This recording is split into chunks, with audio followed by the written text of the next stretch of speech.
নমস্কার, শুভ সন্ধ্যা বন্ধুরা। আজকে আমার নিবেদন স্বরচিত কবিতা সত্যবাদী। শুনেছি তুমি সত্যবাদী, সত্যের সাথেই চলা, তবে কেন সত্য রক্ষার্থে ধরণী তীরের ফলা?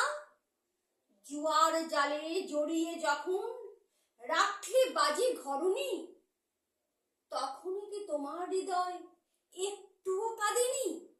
সত্যবাদী বলে তোমায় জানে সকল লোকে, নিজের ভাইয়ের অর্ধাঙ্গিনী ভাগ নিলে কোন সুখে? এক এক রাত্রে এক এক ভাইয়ের রমণী হলো ভাগ, তখন তোমার সত্য কথা থাকলো কোন ছাড়? পৌরসত্য উঠল জেগে, গেলে যে ভাগ নিতে, দুঃখী নারীর প্রাণের কথা শোনুনি কান পেতে। ধর্মের পথে চলা তোমার, ধর্ম নিয়ে শ্বাস,